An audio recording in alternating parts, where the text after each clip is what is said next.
अस्सलामु अलैकुम रहमतुल्लाहि व बरकातुहू। हकीम मोहम्मद अब्दुल्ला बिन उमर आप हज़रात के सामने हाजिर। पैगम्बरान इस्लाम जितने भी अम्बिया पैगम्बर और रसूल गुज़रे, उनकी ज़िंदगी में कोई भी मुश्किल मरहला या कोई भी हाजत पेश आती वो फ़ौरन अल्लाह रब्बुल इज़्ज़त की तरफ रजू करते थे। अल्लाह रब्बुल इज़्ज़त उनका जो भी आईनी ही हल होता था या उनका जो सलूशन होता था वो उन्हें वही फरमा देते थे, जिसकी वजह से ये तमाम मसाइल हल हो जाते थे। यहाँ तक कि खुराक का मसला है, बीमारी का मसला है, या किसी कौम के साथ मुज़ाकरात करने हैं, कौम के सरदारों से मिलना है, किस तरह क्या कलाम करनी है, ये तमाम अल्लाह रब्बुल इज़्ज़त से अम्बिया अलैहिमुस्सलातु वस्सलाम अल्लाह रब्बुल इज़्ज़त से इसका मशवरा करते थे, अल्लाह से पूछते थे, फिर इसके मुताबिक आगे अपना लाहे अमल तय करते थे। इसी तरह हज़रत दाऊद अलैहिस्सलाम ने अल्लाह रब्बुल इज़्ज़त से अपनी कुव्वत बाग़ की कमज़ोरी के हवाले से शिकायत की, तो अल्लाह रब्बुल इज़्ज़त ने उन्हें क्या इरशाद फरमाया ये मैं आपको बताता हूँ। शेख अल हदीस मुफस्सिरुल कुरान हज़रत मौलाना मुफ्ती मोहम्मद ज़फ़र अली ख़ान साहब रहमतुल्लाह अलैह से मनकूल एक वाक़या मैं आपको बताता हूँ। तफ़सीरुल कुरान बयान करते हुए उन्होंने फरमाया कि हज़रत दाऊद अलैहिस्सलाम को कुव्वत बाग़ की शिकायत थी, तो उन्होंने अल्लाह रब्बुल इज़्ज़त से पूछा कि ए अल्लाह, कुव्वत बाग़ के कमज़ोरी दूर हो जाए, इस हवाले से आप मुझे कुछ इरशाद फरमाएं कि मैं क्या चीज़ इस्तेमाल करूं। तो मुफ्ती ज़फ़र अली रहमतुल्लाह अलैह से मैंने सुना कि वो फरमा रहे थे कि अल्लाह रब्बुल इज़्ज़त ने अंडा खाने की तलकीन फरमाई कि आप अंडे को इस्तेमाल करें, उसके इस्तेमाल से आपकी कुव्वत बाग़ में इजाफ़ा होगा। बाकी रही ये बात कि अब आपने अंडे को किस तरह इस्तेमाल करना है। एक तरीका तो ये है जो आजकल मुरवजा है कि अंडे को फ्राई करते हैं, आमलेट बनाते हैं, रोल बनाते हैं, उस तरह इस्तेमाल करते हैं। ये अंडे को इस्तेमाल करने का इंतहाई नाक़िस तरीका है, बल्कि इससे अंडे के जो ग़िज़ाई पहलू है वो ख़त्म हो जाता है, सिर्फ लज़्ज़त का पहलू बाकी रहता है। दूसरा एक तरीका जो हम अंडे का इस्तेमाल करते हैं वो ये है कि अंडे को बॉयल करके इस्तेमाल करते हैं।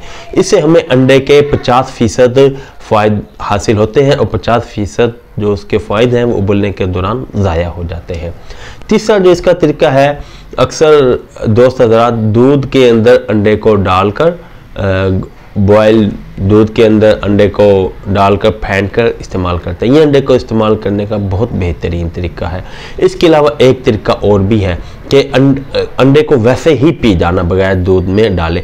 ये इंतहाई मुश्किल है और तो क्योंकि इसके अंदर स्मेल होती है, लेकिन अंडे से मुकम्मल अफादियत हासिल करने का तरीका यही है कि कुव्वत बाग़ और दीगर फ़ायदे भी हासिल हों, कि अंडे को साबुत ही एक कटोरी के अंदर डालकर बर्तन में चेक करें कि ये ख़राब तो नहीं, फिर उसको अल्लाह का नाम लेकर पी जाए बगैर फेंटे।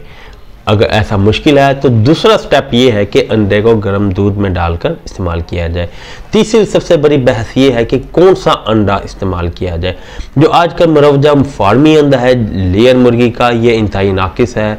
इसके अंदर फर्टिलिटी भी नहीं होती, वो विटामिन भी नहीं होते, और वो जो एक इंसान को जिन विटामिन और मिनरल की और ग़िज़ाइयत की ज़रूरत होती है वो इनमें से कुछ भी इसके अंदर नहीं पाया जाता। ये बिल्कुल नहीं इस्तेमाल करने। दूसरा जो सबसे पहले नंबर पे अंडा जो इस्तेमाल करना मुजर्रब है वो है देहात की देसी मुर्गियों का अंडा, जो कुदरती ग़िज़ाओं के ऊपर पलती हैं और बाहर से कीड़े मकोड़े खाए और अपनी ग़िज़ा किचन से वेस्ट वगैरह से हासिल की, और देहातों के अंदर जो मुर्गियाँ हैं इनका अंडा सबसे ज़्यादा ताकत वाला है। दूसरे नंबर पे जो अगर फार्मिंग की है गोल्डन मिस्री मुर्गियों के अंडे के लिए, कि उस रोल के अंदर मुर्गे का होना ज़रूरी है, इसलिए कि अंडे के अंदर फर्टिलिटी हो। इस अंडे का इस्तेमाल भी मुनासिब है, लेकिन वो रोल जिसके अंदर मुर्गा नहीं या बिल्कुल फार्मिंग के तरीके पे अंडे हासिल किए जा रहे हैं या लेयर मुर्गियों के अंडे हैं, वो इन अंडों के इस्तेमाल से आपको कोई ख़ास फ़ायदा हासिल नहीं होगा। तो आप अंडे को इस्तेमाल करें, इंशाअल्लाह ताला आपका बताया हुआ आपको ये जो अंडे का इस्तेमाल है आपकी कुव्वत बाग़ को भी मजबूत करेगा, इसके अलावा आपके जिस्म से दीगर कमज़ोरियों का भी ख़ात्मा करेगा। वीडियो पसंद आई वीडियो को लाइक कर दें, चैनल को सब्सक्राइब कर दें और अगली वीडियो तक इजाज़त दें। अल्लाह हाफिज़।